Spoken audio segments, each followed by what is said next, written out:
Probably wondering what's that. Play this really shitty porn game on Steam. Odds are increasingly likely the subjects of it were underage. The FBI dropped by and that. Fuck. I may need to move. Back when PC games evolved from using floppy disks to CDs, a lot of game companies experimented with full-motion video, or FMV, games that incorporated live-action cutscenes. Many of these games were rail shooters where you clicked on sprites pasted on top of a movie, many were adventure games full of puzzles, some were interactive movies like Dragon's Lair where you clicked an option and hoped that you didn't die, and some games just used live-action cutscenes in between regular levels. I've always had a special fascination with these old FMV games. Maybe it's because they tend to have hidden cutscenes, maybe it's the cheesy productions, or maybe it's just nostalgia because the very first game that I remember playing was Star Wars Rebel Assault 2. Back when the prequels and sequels were just rumors in the wind, it was like a secret extra Star Wars movie that only I knew about, as opposed to the extra Star Wars movies that I was better off not knowing about. But on to the matter at hand. Last month, Sony published a game on the PS4 called Erica, a new FMV game marketed on their Twitter as an interactive thriller. I checked it out, and I was swiftly reminded that as much fascination as I have for those old FMV games, most of them suck. You play as the titular Erica, a woman whose mom is long dead and whose dad was murdered when Erica was a kid. Also, Erica may be able to see the future, and she draws what she sees in her dreams. If you could stare into the fire and see the future, what do you think you'd see? One day, Erica sent the severed hand of one of her dad's co-workers, and she gets pulled into the investigation to finally solve her father's murder. One of the biggest problems that I have with the game is that Erica herself is a terrible protagonist. The actress has this same one expression frozen onto her face the entire game. Pouting, mouth hanging open, bug-eyed cry face, perpetually 1 second away from breaking down sobbing. Every scene she just stares with the same look off screen. Every time she speaks, it's in a half whisper and in short, curt sentences. Last time we met, you could barely see over the desk. I'm Lucien Flowers. You gave me a doll when I was little. It's quite intense. I should have been there for you. I should have done more. We're not related. It wasn't your responsibility. The entire damn game, this woman looks, acts, and speaks like the nearest person will slug her to the ground and kick her teeth in at the slightest provocation, and she's given zero characterization or development to where we understand why she's like this. The only trait that our protagonist has is doormat. It may be petty, but literally, I hate her stupid face! Erica goes to a place called Delphi House, where her parents met and which is connected to the murders. But for all the characters talk about Delphi House and how important it is, they never explain what the hell this place is. It's literally about 25 minutes in before you can piece together that this is an insane asylum, so be ready to start the game confused as all hell. Anyway, the game starts slowly establishing plot points. The symbol that was carved into Erica's dad is tied to a secret society and keeps popping up in the asylum. The patients are having shared dreams of a cult and pink flowers along with worsening nosebleeds, and patients gradually disappear once the nosebleeds get bad enough. Plus, the first thing they do to Erica when she gets there is sit her in a dark room and flash subliminal pictures in her face. So early on, you figure out exactly where the plot is going. Either there's a cult operating in the asylum that's experimenting on patients, or Erica is crazy and this is all in her head. Cure for Wellness and Shutter Island are the only two places this plot can go, and you're just waiting for the game to tell you which one it is. But that's enough story for the moment. Where's the interactive thriller gameplay come in? Get this. You play this PS4 game on your phone. To play the game, you're meant to download the Erica Companion app on your smartphone, run the app, and then link your phone to the PS4 by connecting both to the same Wi-Fi network. Then you use your phone's touchscreen to select dialogue options and story branches, and you use it to perform Well, I was going to call them quick time events, but they're not quick, and I don't think they're timed. Every time that Erica interacts with something on screen, the game pauses until you've made a swiping or rubbing motion on your phone. Just reaching up my ass for a good example. Let's look at when Erica settles into her room when she first gets to Delphi House. First, you rub the screen to trigger a flashback, reminding you that Erica's dad lived here. Then you swipe up on the screen to open a latch on the briefcase, and then you swipe up again to open the other latch. Then you swipe up again to open the briefcase and reveal a record player. Then you drag your finger to open 2 latches on a different briefcase, and then you swipe up to open that too. This case is full of records, so you swipe down on the phone 4 times to look through the record collection, then swipe up to pick up the record that Erica's looking for. Then you swipe right to pull the record out of its case. Then you rub the screen to clear some dust on a table, revealing the one time Erica carved her name into a desk. This triggers a flashback to Erica's childhood, and in said flashback, Erica opens a present. So you swipe down to pull out the present, swipe diagonally to unwrap it, swipe in a semicircle to undo a latch, swipe up then diagonally to open the box, and then swipe up to lift up the doll's sleeve to reveal Erica's birthmark. And then you swipe diagonally to open an imaginary door so Erica can flash back to her dad's death again. Why, yes, the entire game is full of this busy work bullshit. And about this slowly paced. All that happened in that scene was Erica got to her room and went to bed. Nothing about that sequence needed to be interactive. Apparently, interactive thriller means movie that pauses every few seconds until you swipe on your phone to start it up again. The app, by the way, is nothing but a static image of a starry sky, which doesn't even tie into the game's visual themes. The app doesn't even have a pause button. If you want to pause the game, you either have to exit the app or just lock your phone, and then you have to fight to get it to reconnect to the damn console. This is so much easier than a controller with a pause button! The app also periodically glitched into ignoring my input or flat out disconnected from the game on its own, both of which got markedly worse after I got a phone call from my realtor while in the middle of playing. Now, using your phone to play a PS4 game was the 3rd or 4th dumbest thing I'd ever heard that week, so nuts to that, the game lets you play with a PS4 controller, so I used the controller. Yeah, bad idea. Using the controller just has you playing with the tiny touchpad in the center, which is not only awkward to reach, it's too small to pick up most of the game's motions, so every action took about 3 or 4 tries to get it to work. Every time dialogue options or story branches appear, you select one by touching your finger to the screen and very carefully dragging your finger to move a cursor over your selection, and then you lift your finger off the screen to finalize your selection. Regardless of the device, the cursor's controls are ridiculously sensitive and slippery. This game actually managed to screw up menus. I just don't get it. What was the pitch meeting where they said, we're going to force players to download a special app onto their phones, and then they link up their phones so they can drag their fingers across paths to do busy work, and every time they need to make a choice, they'll drag their fingers across the screen to carefully guide a cursor over an option, and nobody piped up, hey, what if they just push one fucking button? There is not a single damn function in the entire game that wouldn't be simpler and more intuitive if it were mapped to the controller's buttons and sticks like a regular damn video game. In the asylum, you get introduced to lady doctor who works with the patients, head doctor who runs the asylum, and cop man who's leading the investigation. Yeah, I couldn't retain the name of any of these cardboard cutout stock characters who only exist to deliver exposition. Judging by the lack of extras, the asylum seems to have a grand total of 3 patients. A black lady on happy pills, a loner lady because apparently just being a little bitchy can get you committed into an asylum, and generic crazy lady who's just a pile of mental patient cliches. You have to pick a patient to spend a day with because... Wait, why does Erica just live at the asylum now, dicking around and doing nothing for the investigation?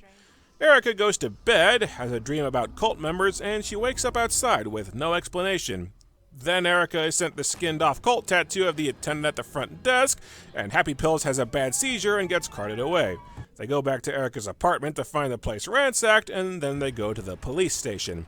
They think her dad was killed by Mia Green, an escaped patient who died shortly after the dad's murder. But suspense and intrigue are the last things you'd want in a thriller, so Green immediately shows up in person to murder the police chief because he's somehow in on the conspiracy. She gives you a cult necklace because it's the key to the secret labs, and she tells you to meet her at a barn later.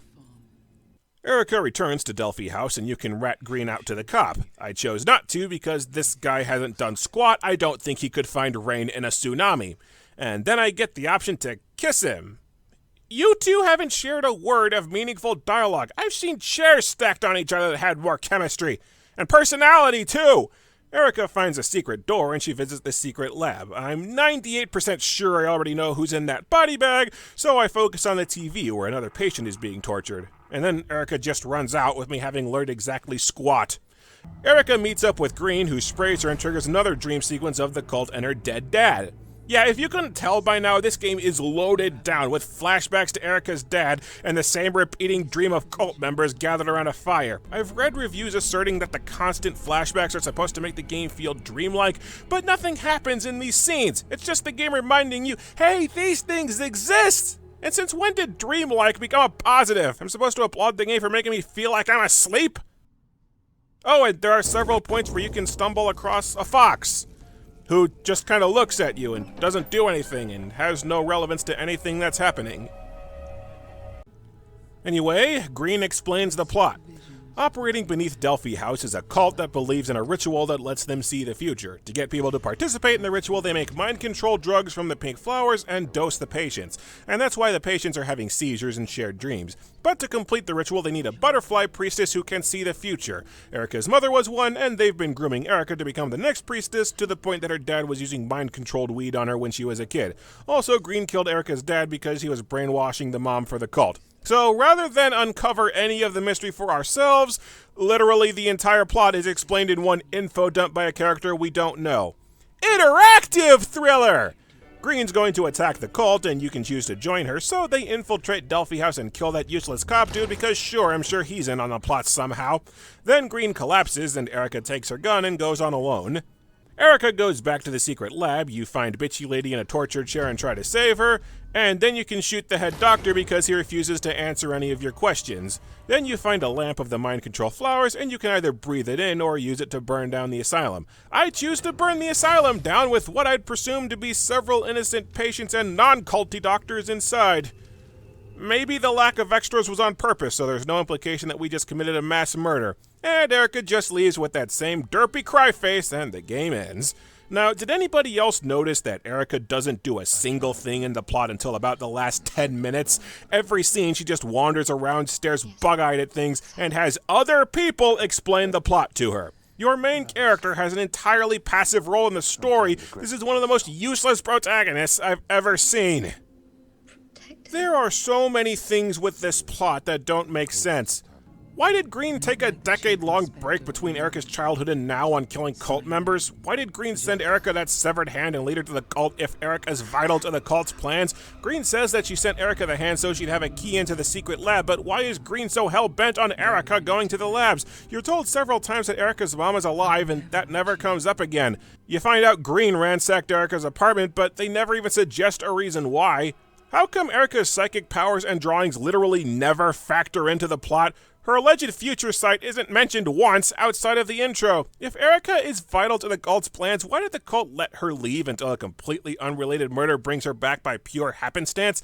If the cult's entire deal is to amass wealth and power with a ritual that lets them see the future, why is this cult still so tiny? They've been at this for at least a decade and they still do nothing but run an asylum. The small production and the vague story makes it look like this cult is just a sad little group of maybe 5 people trying some hokum ritual that doesn't even do anything. Plus, why are they dosing all of the patients with mind control agents when they know that they only need Erica? The ritual calls for 4 people, but why do the other 3 participants have to be brainwashed mental patients? And why are the patients dying from what are implied to be nightly rituals if they know the ritual doesn't work without Erica anyway? I was actually really eager to replay Erica after I'd finished it because I refused to believe that the plot could be this dumb unless it was on purpose. Absolutely nothing about Mia Green's character or the stupid-ass conspiracy makes a single lick of sense, so clearly they don't make sense because I didn't get the real ending. There simply has to be a true ending where Erica is the actual killer but she's repressing it, and Green is a manifestation of her split personality, like in Fight Club. There are plenty of clues in the game. None of the characters except for Erica ever see or interact with Green, to the point that she abruptly vanishes when you run into the cop during the break-in, and she only reappears the instant that the cop gets shot. It would explain the constant flashbacks to the dad's murder and the fact that you keep seeing flashes of a bloodied young Erica. It seems to imply that Erica killed her dad and then blocked it out. Right before the police chief is murdered and Green first appears, Erica sees a flash of herself covered in blood in a mirror accompanied by a jump cut, almost implying that Erica blacked out. The split personality would also explain why Erica is such a meek doormat, because all of her assertive tendencies are in the Green persona. Hell, the clue is in the title font. Erica's name is split in half with the two sides diverging. You know, now that I think about it, constantly flashes back to a parent's murder, developed an alter ego to avenge said murder, barely talks and unbearable personality, we may have found the soulmate for Dane from The Quiet Man. Maybe there's no conspiracy at all in the first place, given everything we learned about it is told to us by the chick who might not exist in this theory. Maybe Erica lives in the asylum, explains why she stays there the entire game with no resistance, and maybe she's inventing this conspiracy to justify an escape. Although none of the other patients recognize her. Maybe that's too far reach. But you're following me, right? You could see this game having a twist ending along those lines, so I dove back into Erica, hunting for that secret ending. My second run through the game, I went out of my way to make different choices and diverge as far away from my original run as possible, and get this. Almost none of the dialogue and story changes have any impact on the game whatsoever. With about 90% of your choices, all that happens is that 1 or 2 lines of dialogue will change, and then the game goes on the same as your first run did. There are no branching dialogue trees, and the story plays out almost exactly the same way every time that you play. If you do the image flashing torture therapy, it's never brought up again, and if you refuse it, the game just straight cuts to the next scene, skips one line of dialogue, and it goes on like nothing happened. You can spend the day with any one of the 3 patients, but you don't really learn anything different picking one girl over another. The only thing picking a different girl affects is which entrance to the lab you find, and they all lead to the same place. Hell, Erica still has cult dreams and teleports outside in the middle of the night, even if you avoid all of the mind control drugs. Even choices that you'd think would have monumental changes in the story don't actually change anything. If you don't lead the cop to Green, Erica goes to the rendezvous, gets dosed, and Green explains the plot. If you do lead the cop to Green, Erica comes along on the rendezvous, and then Green just kills the cop one scene early and Erica still gets dosed and Green explains the plot. You get the choice to join Green to take down Delphi House. If you accept, the two sneak into the asylum until Green collapses and Erica goes onto the lab alone. If you refuse to join Green, then Erica goes back, sits in her room until the lights go out, and then it cuts right to Green collapsing and Erica going on to the lab alone. Hell, Green offers Erica a gun. If you refuse the gun, Erica takes it anyway. She just says that she won't use it. And then she immediately starts using it. Every key scene plays out exactly the freaking same regardless of your choices. The only big difference my second run through is that working with the cop meant that I didn't get to go to the lab early, and even that, going to the lab before the end game doesn't affect anything else in the game. Nothing that you do ever comes up again. Why would you even make an interactive narrative game if there's no interactivity? The gameplay is just regularly unpausing the game, and none of your choices affect the plot. This is a movie! A movie that slapped on some finger swipe prompts so they could pretend it's a video game and get it onto the PS4. Probably because the movie was too shit to get picked up by any film studio. My second playthrough I did find a few additional details. The cop thinks that Erica is involved in the murders and Happy Pill Lady faked depression to escape an abusive home. My third playthrough I learned that Crazy Lady knows about the rituals and the body in the morgue is indeed Happy Pills, which everyone who was paying attention already knew, but none of those background details add jack freaking shit to the story. You made me sit through all this boring crap again just for that? There are exactly 3 choices that affect the game, and they're all at the end to determine the ending that you get. This go around, I don't shoot the head doctor, and then I accept his help. This resulted in the game cutting off with no ending. Seriously, the camera just zooms in on a painting of Erica, the end text reads, "I don't know what happens, what's it to ya?" and roll credits. It feels like the game got mad that I ditched the intended ending, and it punishes you by giving you no ending at all. It takes about an hour and 45 minutes to play through the game, and blow me if I'm sitting through the same crappy movie blindly looking for alternate endings over and over. I just looked it up, and I'm glad that I researched this game, by the way, because apparently Erica's fans give even less of a shit than I do. Erica's TV Tropes page is almost completely blank, and the game has its own wiki, but it's also completely blank and hasn't even been updated to reflect that the game's been released. I almost feel bad picking on the game now. Anyway, Erica has 7 endings, and 3 of them are Erica burns down the asylum and escapes. The same ending I got, only crazy lady and bitchy lady can join you. If you get to the end and breathe in the mind control juice, Erica is taken to a podium surrounded by cult people and is offered the butterfly mask. If you smash the mask, Erica burns down the asylum and escapes. So 4 of the 7 endings are the same ending. If you take the butterfly mask or accept the head doctor's help, the game just cuts off with no resolution to any of the game's plot lines.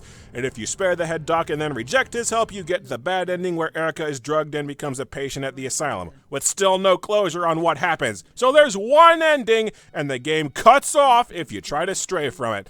You see where I'm coming from when I theorize that this wasn't supposed to be a video game? The hell kind of an interactive story only has one ending?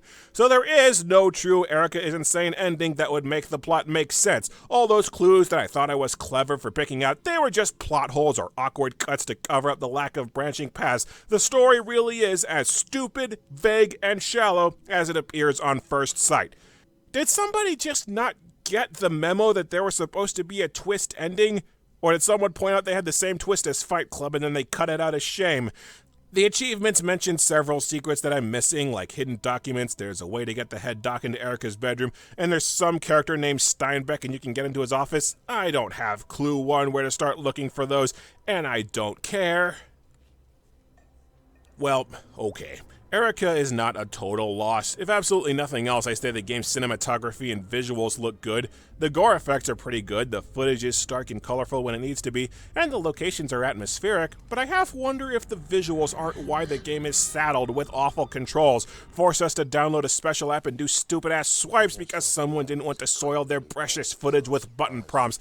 The actresses playing the mental patients do a good job, mainly because they're the only people with any characterization. There's just no substance to the game, no meaning, no arcs, no defined characters, no theme, an annoyingly useless protagonist. The plot is predictable and relies on vagueness, repetition of hollow imagery, and a plotting pace to look deeper than it actually is. Pretty visuals are about the only thing the game has going for it. That might have been enough of a novelty back in FMV's heyday, but it just doesn't cut it anymore. I couldn't even tell you why I was bent on reviewing this thing once I'd finished it. It's not funny bad like BMC, it's not retarded like Plumbers Don't Wear Ties, it's not a complete idiot plot that collapses in on itself like The Order 1886, and it's not infuriatingly up its own ass like The Quiet Man. The game just feels like a pretentious vanity project. The game has no branching paths because screw you, my story's brilliant, why change it? There's basically no interactivity because you will not soil my story by getting your filthy gamer pleb hands on it! Unless Erica was strategically released to make Man of Medan look better, I can't fathom why else this exists. I was just taken aback by what a massive waste of time the game feels like. I played the game once, said that can't be it, played it twice and said yep, that's it. My only satisfaction is now I've wasted your time with it too. Now call me when that Erica versus the Quiet Man crossover happens. I was only half joking about that. Okay, I didn't discover this until I was midway through editing the final video, but when I went to get a screen cap of the absolutely barren Erica wiki, I noticed the wiki had 11 screenshots, and none of them feature any actors or scenes from the actual game. I presume these screenshots are from the game's initial announcement, and they all feature a completely different actress who apparently was directed to have more than one facial expression.